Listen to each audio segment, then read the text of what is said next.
This video is going to speak about solving equations with fractions.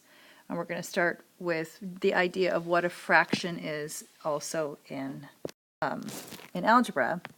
Fractions mean division in algebra. So here we talk about the fact that this says right here, some number divided by 2 is equal to 7. That's what this says. Now you might be able to recognize that x has to equal 14 once you know that this is a division problem.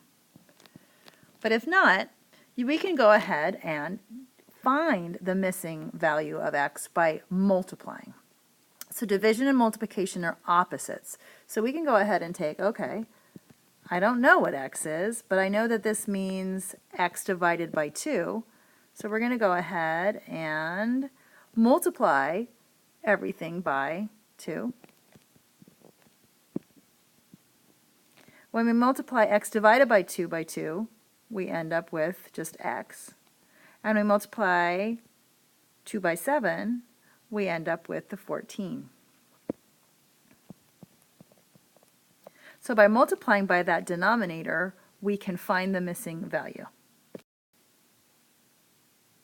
So we're going to use that method right now.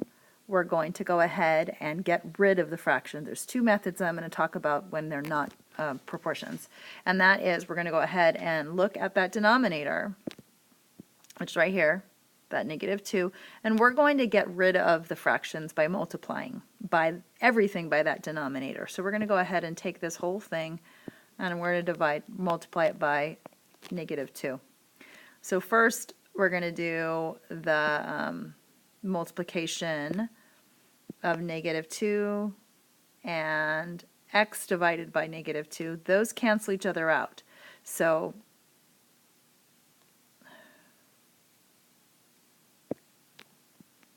-2 times x divided by -2. That works out to be just x. And then -8 times -2 works out to be 16. And then 4 times -2 is going to go ahead and work out to be -8. And now you've got a simple equation to solve. All you have to do is get rid of the 16. And so we're going to go ahead and subtract 16 or add a -16 to get rid of that addition. These cancel each other out. We get x equals -24. That is just clearing the fractions by multiplying. Now we're going to look at opposite operations. You can choose either method or use them interchangeably. Once again, here's a division problem. So we're looking for what divided by -2 minus 8 equals 4. So we want to get this part that's in red alone, and so we're going to get rid of the -8 first. So I'm going to go ahead and add 8 to both sides, and that's going to go ahead and zero this out. All I have left now on the left side is x divided by -2, and that's going to equal 8 plus 4 is 12. Now you might recognize that some number divided by -2 is 12. That has to be -24. Or you're like, okay, I got a fraction, I want to get rid of it. I'm going to go ahead and multiply that whole thing by -2. -2 times x divided by -2, those will cancel each other out. We just get x, and 12 times -2 is -24. Either method works. So here's the same problem twice. I'm going to show you both methods in a moment, but first I'd like you to copy the problem, pause the video, solve it, and then watch me work through it and see how you do. Okay? So pause it. Okay. So here we are with clearing fractions. I'm going to go ahead and blow this up a little bit. Clearing fractions looks at the denominator and says, I want to get rid of this fraction, so I'm going to multiply everything by that denominator, or a common denominator if there's more than one fraction. So you're going to go ahead and multiply everything by 6. So you get 6 times 2. You get 6 times x divided by 6. You get 6 times 8. So 6 times 2 is 12. 6 divided by 6 is 1. We get 1x. And then we get 48. Now we have a simple equation to solve, minus 12,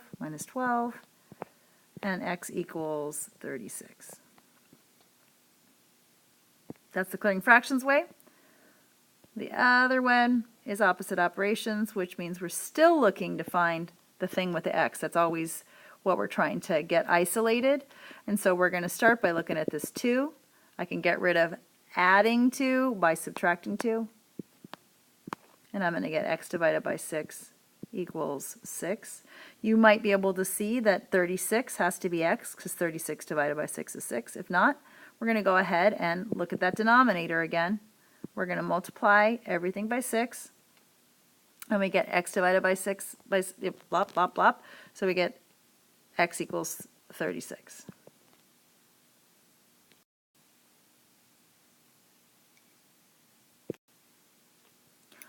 Now when we have equal fractions, these are called proportions, and if you know how to cross multiply or you already got this, don't watch the rest of the video and you understand how to do it, just skip it and practice.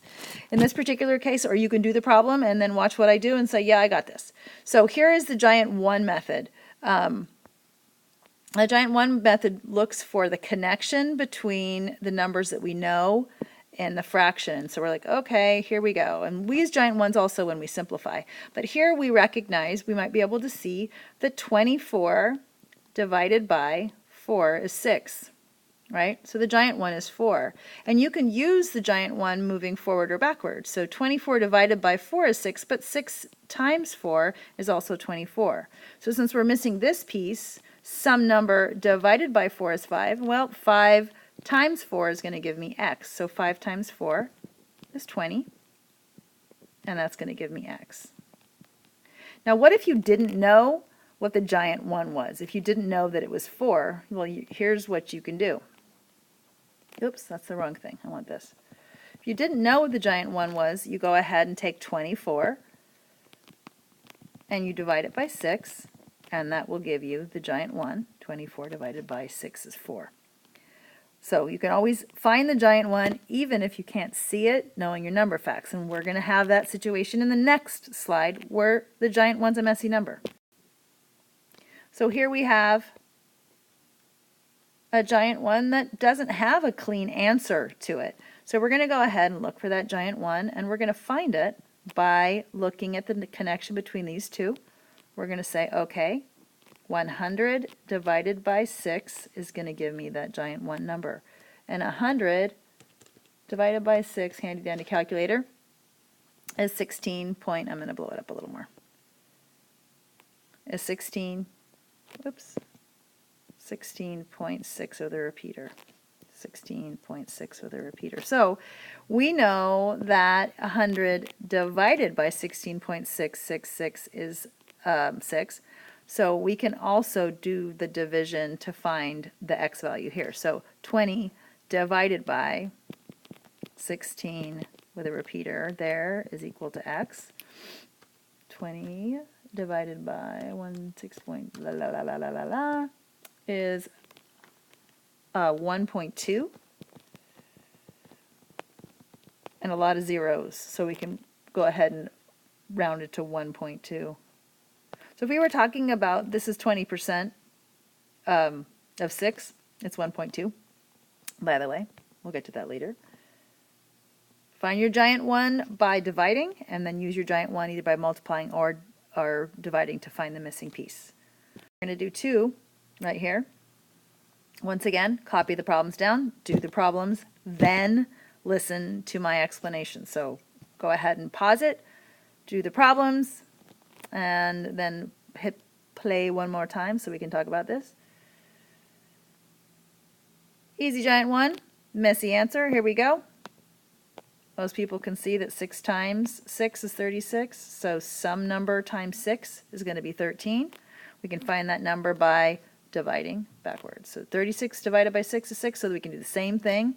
13 divided by 6 is going to be x, and that is going to be 2.16 with a repeater. Easy giant 1, but a messy answer. Just because it's a messy answer doesn't mean it's wrong. We're going to start dealing with a lot more messy numbers moving forward. Here we have both a messy giant 1 and a messy answer. So we're going to look at, I don't know 12 times what is 100, so we're going to find that by dividing. We're going to divide 100, divide it by 12, and that's going to give me 100 divided by 12 is 8.3. So we got this giant 1 of 8.3 with a repeater. Since 12 times 8.3 is 100, then I can do 5 times 8.3 is x. Repeater. And that's 41.6 with the repeater button.